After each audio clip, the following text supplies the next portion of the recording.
Editorial.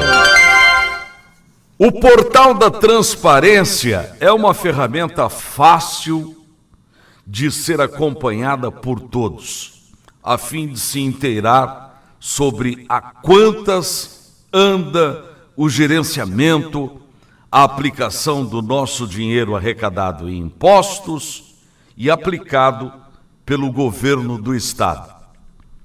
A publicação feita na tarde de ontem, tão logo caiu nas redes sociais, foi apagada pelo governo, mas ficou o super salário do servidor Édio Antônio Rezende de Castro, assessor especial e assessor, duas matrículas diferentes, que recebeu mais de 30 mil reais por trabalho em um mês.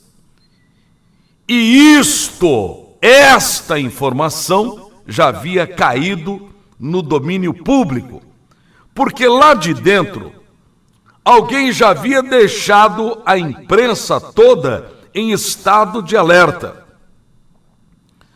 Pode ter sido misteriosamente apagada do site oficial do governo, mas ela ganhou notoriedade. À tarde, alguém disse que o Édio havia sido nomeado como assessor especial e, como ele não tinha ninguém competente o suficiente que pudesse ser nomeado para ajudá-lo nessa árdua tarefa, ele próprio se autonomeou para outra função, ficando assim com dois salários, um de 25 e outro de 7 mil, para desempenhar duas funções. Ficou ganhando salário maior até que o do governador. E como a Zambuja pegou o costume de dizer que tudo o que falam do seu governo é boato, assim como fez com o Picanha Gate, o site Boca do Povo News, que já estava avisado do que aconteceria, printou a prova para que as coisas não caíssem no esquecimento ou no desmentido.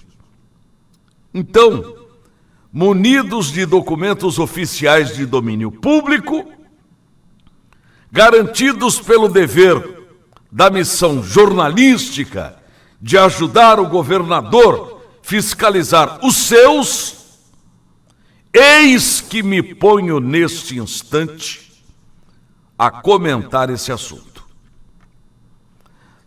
Eu tenho dito que boatos, mentiras, intrigas, fofocas não derrubam ninguém. Os governos estão blindados contra isso. Quando alguma coisa é fofoca, ela mesmo se dissolve no meio do noticiário. Mas quando não é, ela começa a fermentar e comer os acusados lentamente, ou às vezes consumindo-os como papel em uma fogueira. Tem um amigo, filósofo lá de Jardim, que se diz francês, chamado Monsieur Villaubé, que fala e repete nestes quase 30 anos que o conheço a seguinte frase: a mentira vira bicho e come o dono. Então, ouçam esse meu raciocínio. Se o Picanha Gate era mesmo invenção, boato, mentira, como é que me derruba o homem número 1 do governo, o chefe da Casa Civil, Sérgio de Paula, que era um dos acusados? O Sérgio deitou e não amanheceu no cargo. A desculpa que acharam que ia colar era de que precisavam fazer uma reforma e a hora era aquela. Mas que governo é esse que em apenas 2 anos envelhece e se reforma?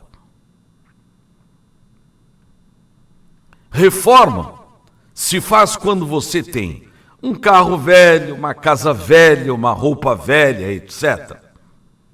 Como um governo envelhece assim em apenas 2 anos? Era, na semana passada, uma reforma ou apenas uma cortina de fumaça para o escândalo que derrubou o chefe da Casa Civil? Parece que foi apenas uma forma, um jeito de tentar justificar o óbvio. Então vamos raciocinar juntos. Não podia ser apenas um boato, mas uma bomba que finalmente explodiu.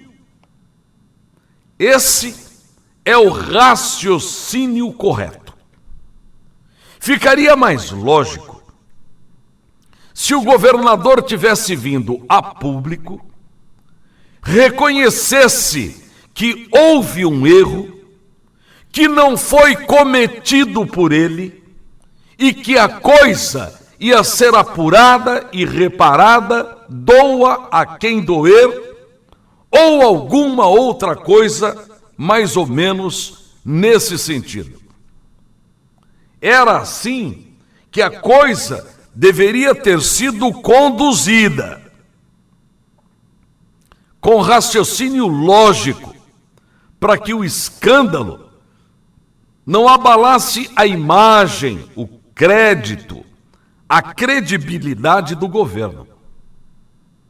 Mas não foi o que se viu, e a desculpa, a fuga do assunto virou pesadelo, ônus para quem tentou fazer a verdade virar mentira. O Picanha Gate foi um erro praticado por subalternos graduados do governo. Começou pegando a pessoa mais alta da hierarquia do governo, e o governo, para tentar proteger ou salvar o amigo, tirou o pescoço dele do cadafalso e colocou o pescoço do governador. Há neste comentário o fato louvável de que as pessoas boas, as pessoas honradas, as pessoas bem-intencionadas, às vezes erram para proteger as pessoas que ela ama, e nesse comentário não posso deixar de, mesmo reconhecendo que houve um erro estratégico de quem deu essa infeliz ideia para o governador, que tentava salvar a imagem do seu chefe da Casa Civil, não pensou na possibilidade dele colocar-se no meio da fogueira, na jaula dos leões, complicando-se publicamente o seu governo em nome de alguém que traiu a confiança do governador, e logo não mereciam os envolvidos que o governador corresse esse tipo de risco, até porque todo mundo, ou melhor, as pessoas de bem que ainda têm respeito e gostam do governador Azambuja, acham que ele não deveria ter sido colocado para correr risco de que o incêndio que estava na sua antessala acabasse adentrando a sala do trono. Voltando ao quadro que estamos pintando com leves pinceladas nesta manhã. Passados 3 dias da denúncia publicada no domingo na Boca do Povo. Ontem caiu o secretário de Fazenda, que pediu para sair a fim de voltar ao cargo de deputado federal. Dizem que ele seria o segundo homem desse escândalo que ainda está sendo tratada de forma errônea como boato. Aliás, 2 jornalistas que estiveram na coletiva disseram para mim que houve 5 perguntas na coletiva a respeito desse assunto e o governador ignorou e não respondeu a nenhuma delas. Outro erro estratégico. A pergunta que faço é: como que em apenas 3 dias cai um dos homens mais poderosos do governo estadual e responsável pela arrecadação do governo? Por essa, ninguém esperava. O governo disse que o Picanha-Gate era mentira, era boato.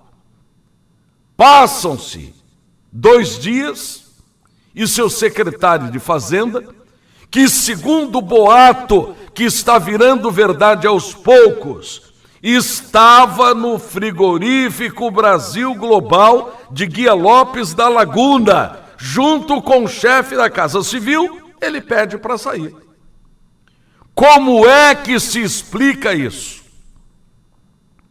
Não me espantaria se fosse um Nelson Sintra pedindo para ir embora, mas um homem poderoso que possui a chave do cofre sente-se acossado e pede para sair 2 dias depois do escândalo sair publicado na maior revista impressa deste estado.